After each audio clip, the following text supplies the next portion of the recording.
Hello everyone, welcome to the Mix and Bowl Homestead. Today we are going to water bath canned fried tomato paste. Yes, you heard that right, fried tomato paste.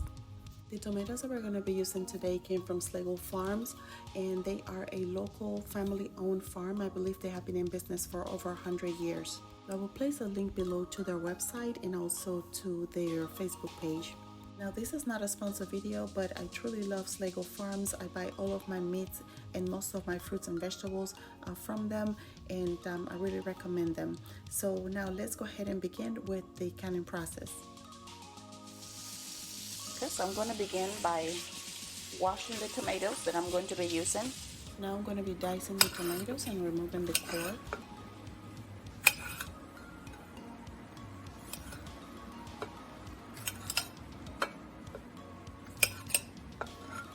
Okay, so I'm going to get my husband to finish cutting the tomatoes and blending them, and I'll bring you back on the next step.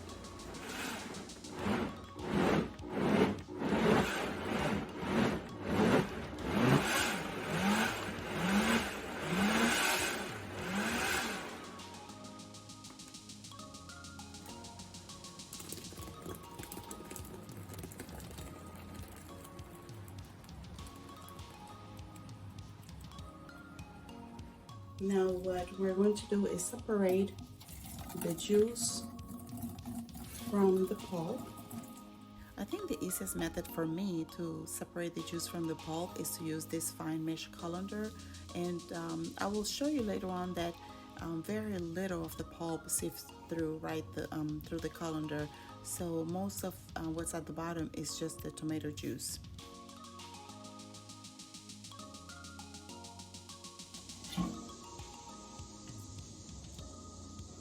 As you can see, the juice is separating. It has very little pulp.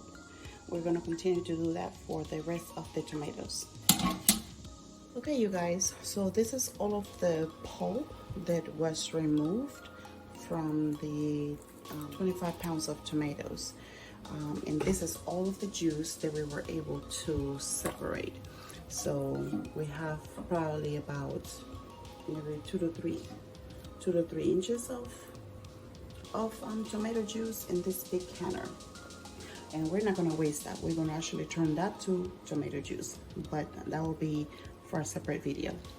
So we're going to go ahead and put this into a pot and then allow it to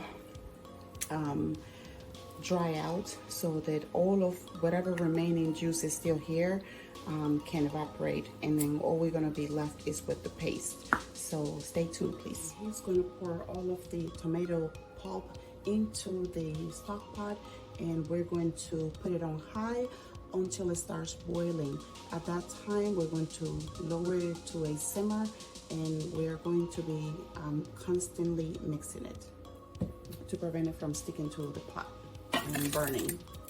We don't want our tomato paste to burn. I'm also going to add 2 teaspoons of citric acid before it starts boiling, and we're going to mix it. Also going to add 2 teaspoons of pickling salt. Okay, as you can see, our tomato paste is beginning to boil. At this point, you want to have either a splatter guard on, or you can cover your pot, but you want to reduce the heat to start stirring it constantly to prevent it from sticking. There is very little tomato juice left here, so we have to make sure that we mix. So let's take a look at our tomato paste. As you can see, it has significantly reduced, and this is now ready for the next step. Since all of the water has pretty much boiled down, this is just the tomato itself. Well, that's why I need an apron.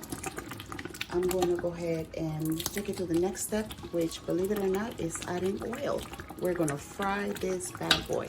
Adding 2.5 cups of vegetable oil and turning my heat to low, and I'm going to be stirring this. Now, to know when this is finished frying, now it has to fry for a minute now, But to know when it's ready, it's when all of the oil comes to the surface, and at that time we're finished frying this. The tomato paste has finished frying, and at this point we're going to transfer the tomato paste into the sifter and sift out all of the oil. And you guys take a look at this. The tomato paste did not burn.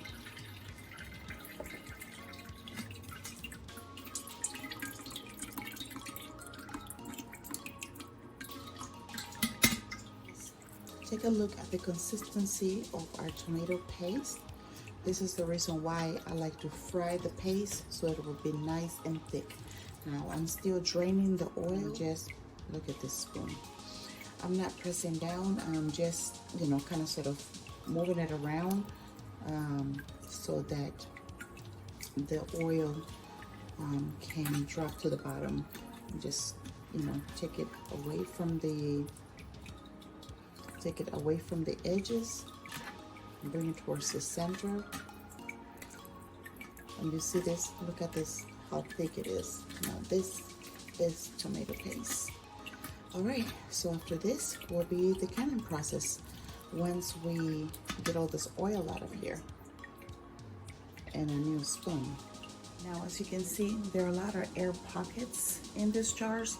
So what you have to do is you may have to make sure that you tap them down onto the counter to make sure that those air bubbles are gone. You also need to use your debubbler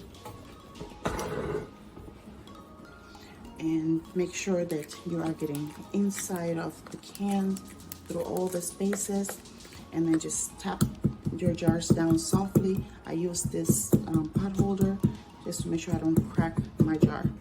But that way, I know that there are no air pockets in there, and this is packed solid. Okay,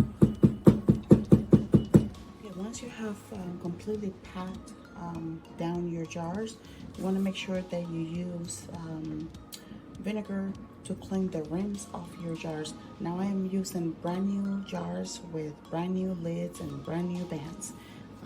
I want to make sure that this goes smooth because it has oil, because this has been fried.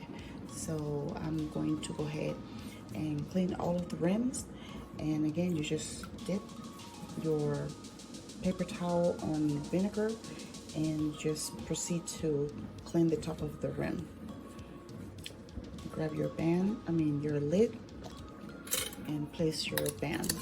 And you complete that same process for all of the jars. To place your lids, you want to place your bands finger tight. Since these are half pint jars, they're going to be processed in 45 minutes at my altitude. Make sure that you have a rack at the bottom. You don't want to place your jars directly on the pot itself. You want to make sure that you have a rack in between the pot and the jars.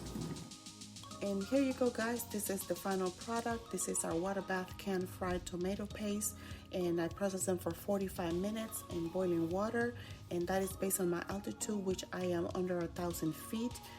If you are looking for a tested recipe for tomato paste, you can look at the National Center for Home Food Preservation. They do have a tomato paste recipe that is very similar to mine, with the exception that theirs is not it's not a fried tomato paste. Mine is a traditional tomato paste, but I am confident that this works for my family. I'm not telling you to make it this way. I'm just letting you know that this is what works for my family. But if you're looking again for a tested tomato paste recipe, please visit the National Center for Home Food Preservation. I'll put the link below where you can find their recipe. Thank you for watching the Mix and Bowl Homestead. If you like this recipe, please like, share, and subscribe. And don't forget to hit the notification bell. Next, tomato juice and salsa.